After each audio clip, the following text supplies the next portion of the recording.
अस्सलाम वालेकुम क्लास, कैसे हैं आप लोग? खैरियत से हैं? अच्छा क्लास, हमने डोजेज फॉर्म स्टार्ट किया था चैप्टर नंबर 6। इसमें आज जो हमारे पास टॉपिक है वो है इनहेलर्स। अब हमने ये देखना है इनहेलेशंस, यानी कि जो आप इनहेल कर रहे हैं, हमने इसमें ये चीज़ देखनी है कि इनहेलेशंस जो है ये इनहेलर्स जो हैं उनका यूज़ किस तरीके से और डोजेज फॉर्म में वो किस तरीके से वो यूज़ हो रहे हैं। सो इसकी डेफिनेशन है, these are the drug administered by nasal और ओरल रेस्पिरेटरी रूट।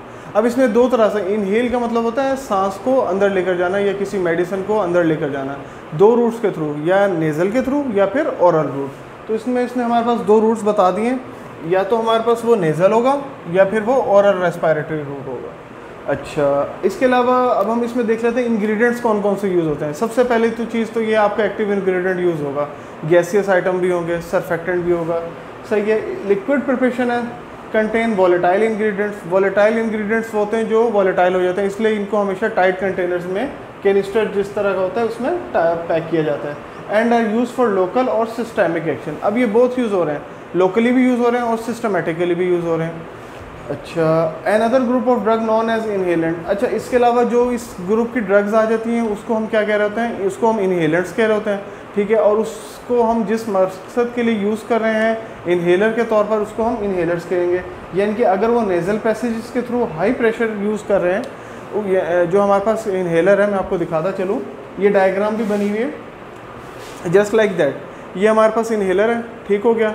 अब इसमें जो ये है, ये हमारे पास कैनिस्टन है, ये हमारा इसमें माउथ पीस हो गया, और इसके बाद ये वाला हमारा जो है इसमें कैप हो गया, यानी कि डस्ट कैप हो गया, यानी कि जो आपको इससे डस्ट वगैरह से बचाता है। ये माउथ पीस है, इसको आपने मुंह के अंदर रखना है और यहाँ से इसको लगाने के बाद इसको आपने प्रेस करना है, तो जो ड्रग होगी वो अंदर चली जाएगी, सांस के थ्रू आपने उसको अंदर ले जाना है। तो ये है हमारे पास इनहेलर, ठीक है। इसको साथ साथ हम बुक से भी देख लेते हैं। इसकी डेफिनेशन है, inhalations are liquid preparations containing volatile liquids. यही बात आगे वॉलेटाइल इंग्रेडिएंट्स से लिक्विड की बात कर रहे हैं, फॉर लोकल और सिस्टेमिक एब्जॉर्प्शन, यानी कि एब्जॉर्प्शन फ्रॉम लंग से भी हो रही है सिस्टेमिक में, और या फिर एब्जॉर्प्शन किससे हो रही है, रेस्पिरेटरी रूट से हो रही है। इसके अलावा these are used for relief of nasal congestion, यानी कि नाक वगैरह बंद हो उसके लिए यूज़ कर रहे हैं। ज़ाइनोसिन nasal spray most commonly use हो रहा है नेज़ल कंजेशन के लिए। And inflammation of respiratory tract, या फिर रेस्पिरेटरी ट्रैक होगा। अच्छा, इन्फ्लेमेशन ऑफ रेस्पिरेटरी ट्रैक किसके लिए होगा, ये बेसिकली जितने भी अस्थमेटिक पेशेंट्स होते हैं उनके लिए ये यूज़ हो रहा है। अच्छा, इसके अलावा बता रहे हैं हमारे पास ये कौन कौन से इसके अंदर ड्रग्स आ रही हैं। These are, if the ingredients are volatile at room temperature, so they may be placed at absorbent pads and inhaled, ठीक है। तो उसको किस तरीके से हमने एब्जॉर्बेंट पैड्स में यूज़ करना है। अच्छा, ये जो कैनिस्टर है इसके अंदर भी प्रेशर होता है, हाई अमाउंट ऑफ प्रेशर होता है, हमने कल एरोसोल्स में भी पढ़ा था, ठीक है। ये देखें ना, इसके अंदर ये एक प्रेशर होता है, ये लिक्विड है, ये प्रेस होगा तो आपका निकलेगा, और ये मेटेलिक प्लेट या टिन का आप कह सकते हैं ये बना हुआ है।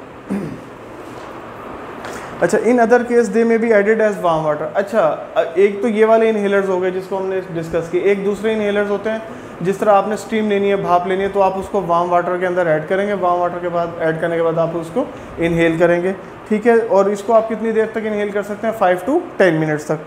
अच्छा, नेक्स्ट हमारे पास इसमें यही आगे इनहेलेंट्स के बारे में बता दिया है कि जो ड्रग का प्रोडक्ट होगा उसको हम इनहेलेंट कहेंगे, और जिस प्रेशर के थ्रू वो यूज़ हो रहा होगा वो इनहेलर्स होगा।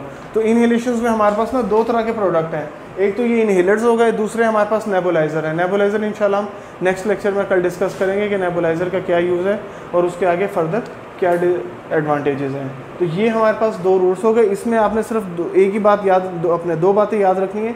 एक तो सबसे पहली बात तो ये ओरल रेस्पिरेटरी रूट के थ्रू जाएगा, ठीक है, या फिर हमारे पास एक और रूट है सिस्टेमिक में, ये नेज़ल कंजेशन के लिए यूज़ हो रहा होगा। अच्छा, दो चीज़ें ये आ गई। इसके अलावा हमारे पास इसमें लोकल और सिस्टमिक एक्शन है, और ये इनहेलेंट्स हैं, इसलिए इसके अंदर जो है वो हाई प्रेशर रिक्वायर्ड है। इनहेलर मैंने आपको दिखा दिया है, इस तरह का डायग्राम है, ये हमारे पास बल्कि फिजिकली भी अवेलेबल है। तो ये इसका कैनिस्टर हो गया, ठीक हो गया। ये हमारे पास इसका माउथ पीस हो गया जिसको आपने लगाना, और ये हमारे पास इसका डस्ट कैप या डस्ट कवर हो गया। तो क्लास ये था इनहेलर्स का टॉपिक, इंपॉर्टेंट टॉपिक है और बहुत ही सिंपल सा है। और सबसे बड़ी चीज़ ये है कि आपको इंपॉर्टेंट इसलिए आज से भी है कि ये डेली यूजेज में है, आपके घर में बुज़ुर्ग वगैरह बड़े सबको ही ये यूज़ करना पड़ा, इसलिए डस्ट वगैरह से भी थोड़ा एहतियात की जाए ताकि आप लोगों को इस तरह के रेस्पिरेटरी रूट्स या इस तरह के नेज़ल कंजेशन से बचा जा सके। Thank you so much class.